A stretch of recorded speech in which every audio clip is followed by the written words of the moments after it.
Good evening, and today a very interesting story is going to come. Might be at your places, cloudy atmosphere is there. Because of that, in a daytime, you might not be able to see the sun. But what about if you don't see moon? The story, today's story is related to the moon, and the moon is missing. Let us see how this story goes. The title of the story is The Night the Moon Went Missing. And here we read the story. This is written by Shreya Yadav and illustrations are done by Sunaina Coyle. Late one night, when her Amma and Achan are fast asleep, Maisha grabs her goggles and sneaks out of the house. Maisha loves the beach at night, and one of her best friends lives in the sea. Maisha goes to their usual meeting place on the beach and calls out, Uchli, are you there? She can sit here for hours watching Uchli fly in and out of the water. Uchli is a flying fish who loves to show off his tricks. But today, Uchli looks worried. What's the matter? Maisha asks. Why do you look so upset? Can't you see? He says. The moon is missing. The moon? Uchli is right. Their friend is not in the sky tonight. In fact, there is a big hole where the moon should be. But we saw her just last night, Masha exclaims.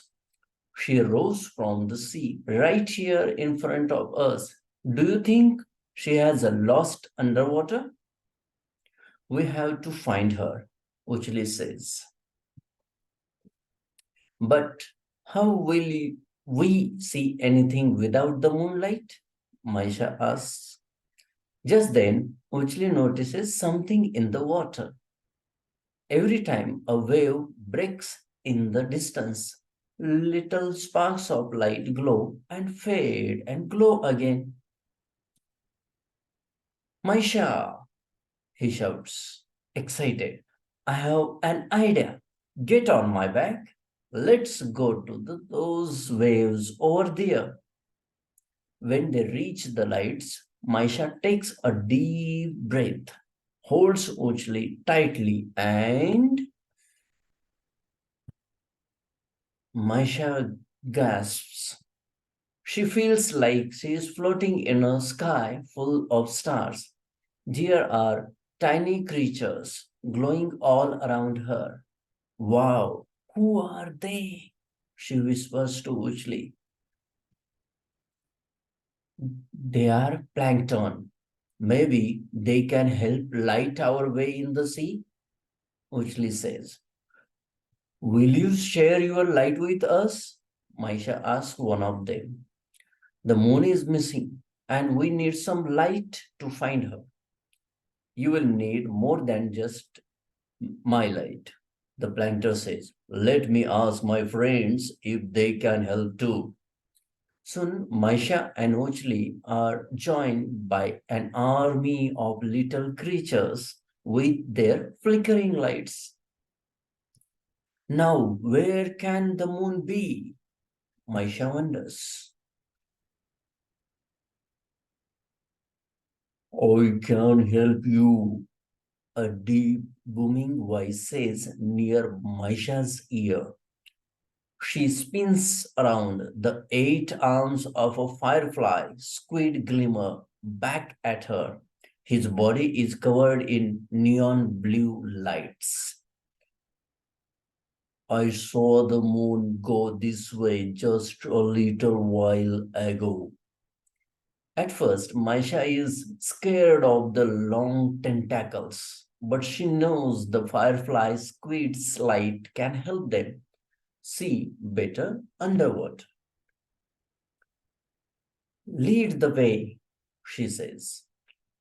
The squid wraps a tentacle around Maisha's finger. Hold on tight.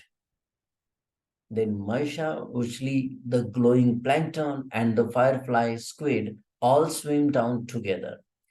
Down, down, down they go, where to the water is very dark, but the plankton glow brighter, and the squid flashes his light. There is still no moon in sight.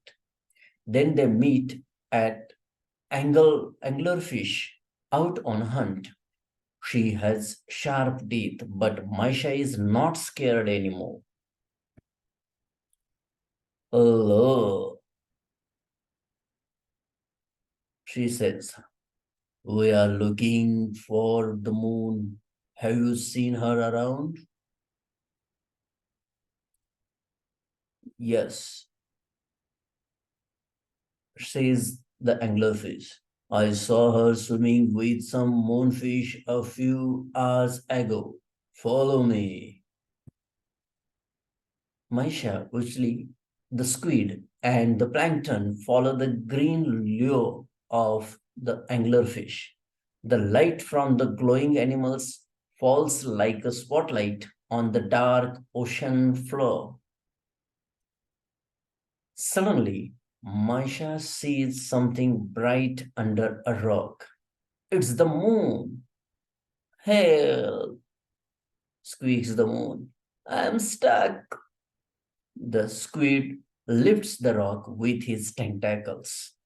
Hooray! Everyone shouts as the pale moon slips out. What happened? Uchli asks. I came here to meet my cousins. The moonfish, says the moon. I got lost on my way back when my light began to fade, and then I got stuck under this rock. Thank you for coming to find me. So, this is where you are when you are not in the sky, Maisha says. The moon smiles and begins to float up towards the surface. Finally, she jumps into the sky. Uchli and Maisha wave goodbye to their new friends and swim back to the beach in the moonlight. The stars under the sea continue to shine deep into the night. Meet the light makers. Did you know that many animals, both above and underwater, are able to make their own light? The tiny plankton that Maisha and Ujla made glow to scare away the animals that might eat them. When they sense movement in the water, the plankton let out bright sparks as a warning. Sometimes waves and boat traffic also trigger this light.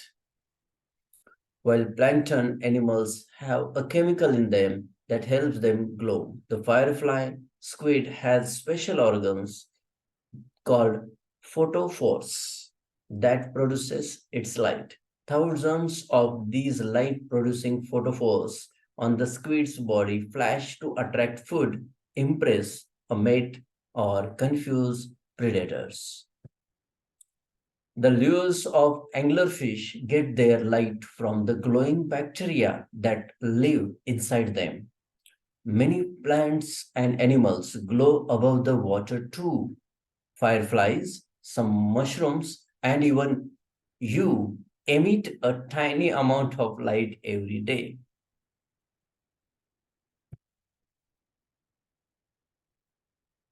This is the story of light and the moon. We have enjoyed a lot. So next story is coming tomorrow for level 3 readers. Do read with your parents. Let the parents read with the children. There are nice stories, thousands of stories on Story Viewer. Let's read it and spread the message of get the children reading. I'm stopping share here and wait for tomorrow's story. Till then, bye bye. Take care.